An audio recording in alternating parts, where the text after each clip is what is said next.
Neil Murray came back into Whitesnake to replace Colin Hodgkinson, who played bass on the album before. Neil had been in the first lineup of Whitesnake. He'd played on many of the albums before. I think image-wise, he fitted the bill a lot better than Colin Hodgkinson did. Colin was a jazz rock musician, a little pencil moustache, looked like he'd been in the RAF. You know, he wasn't a guy that ever looked comfortable on stage in a hard rock band. They're not happy with the bass player who replaced me, Colin Hodgkinson. So I think mostly through Mel, really saying, oh, you should get Neil back in the band, you know, that would be something that David probably didn't want to do. You know, it would be seen as loss of face. I've supposedly fired this guy, though he didn't actually, but and now I'm bringing him back. But so you still had the six-piece band, but it had kind of somehow got a bit more souped up with myself and John coming in.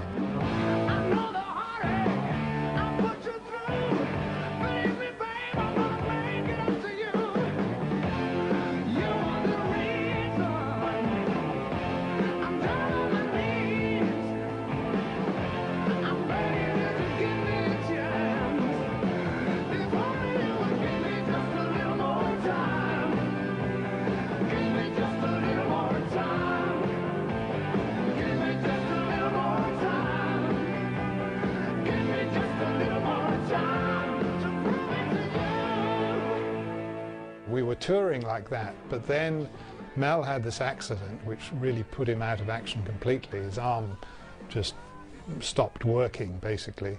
There was a nerve damage to it through a silly accident that he had.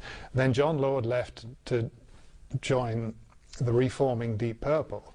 So then you've really got a four-piece band, and in actual fact, in Britain, people don't really know that version of the band. They might see it on the videos that we did for Slow and Easy and Love Ain't No Stranger.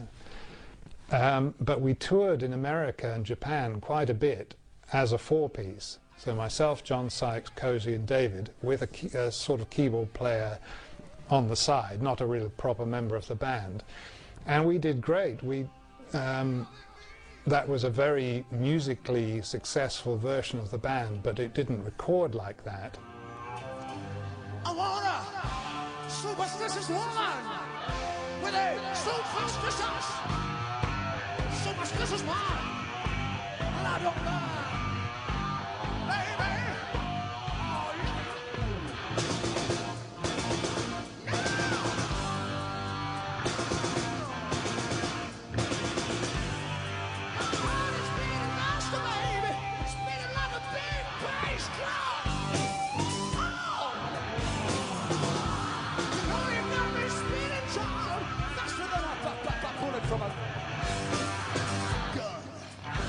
I think the idea of having one lead guitarist on stage it made the band appear a lot more streamlined. I mean, later on he'd go back to working with two guitarists again, but I think at the time perhaps this was seen as being a kind of a leaner, hungrier Whitesnake. You also had Sykes look like a guitar hero, he looked like a superstar. And on stage with Mel Galley, who frankly didn't, it would have been an odd combination. You'd have had one axe hero, one big pin-up, and you'd have had one guy, fantastic musician and songwriter, but who wasn't going to look as hot in the videos. So I think the decision just to stick with Sykes was to do as much with image as anything else. I don't think it affected Whitesnake, to be honest with you. They were a bit more metal as opposed to heavy rock, if you understand the sort of subtle difference between the two. And they didn't lose anything in melody, to be honest with you, but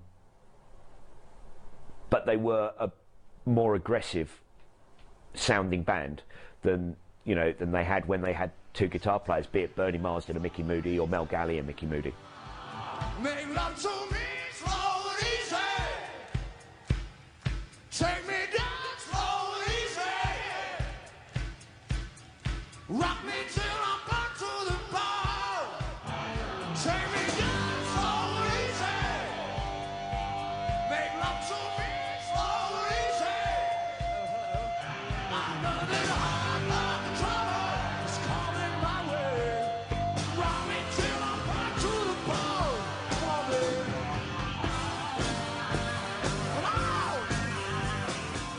we toured in America supporting Quiet Riot for about 6 or 8 weeks, and that was really the start of Whitesnake taking off in America. So at the end of that period, the whole thing had completely changed. Myself and John had re-recorded all the parts, the bass, well, some of the guitar parts and all the bass parts on Slide It In for the American version of the album, and that changed the sound of it. And then David's, on seeing the video for Slide It In, thought, although this is much better, you've got guitar, singer, bass, drums, and that's it, you know. Suddenly it's a, you know, a new sort of image and new music and everything. It was much more forward-looking in a sense, certainly in terms of being successful in the States. The thing with the new album was we only really went to get a remix on it for America, so it was like only 2 days to beef up the chords and things. I hardly did anything on that, I just did a few chord pieces. It wasn't like I was doing the album from the start, because the album was recorded before I joined. Oh, I didn't know that. Yeah. So was the other guitar player playing? Yeah, Mel's playing most of the parts.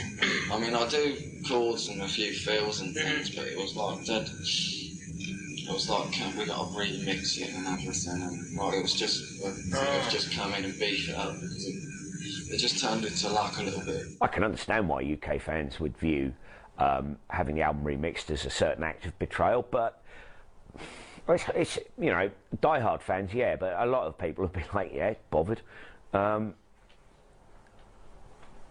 You know, I mean, it wasn't remixed for us. We got the good version. So, you know, to a certain extent, it's like, you know, do I really care? You know, I've got the good version.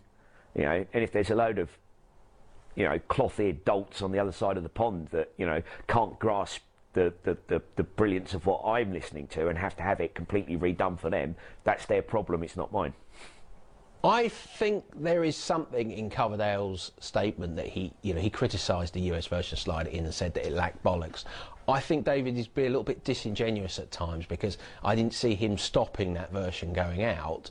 You know, Coverdale wanted to break America. In recent years, he's gone back and admitted that, and he's gone back and he's criticised some of the Whitesnake albums, or, you know, certainly the albums that he made in the mid-80s. He's gone and criticised that sound, but he certainly wasn't doing that at the time. He was extremely gung-ho about the Whitesnake's new direction. I think at the time he was happy with it if he thought it was going to sell.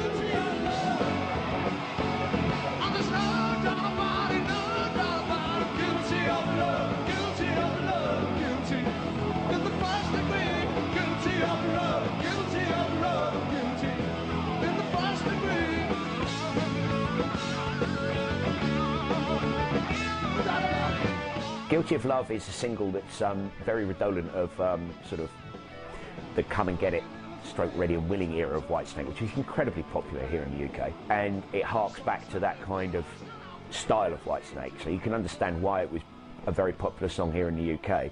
But of course America was not, you know, it hadn't liked what it had heard before, but it was listening out for stuff that sounded like Led Zeppelin, so they're going to go for Slow and Easy, Love Ain't No Stranger, and that kind of more epic sort of sounding Whitesnake, which was to a certain extent something new that Coverdale had tried with Slide It In. I mean, he hadn't gone that far down that route before.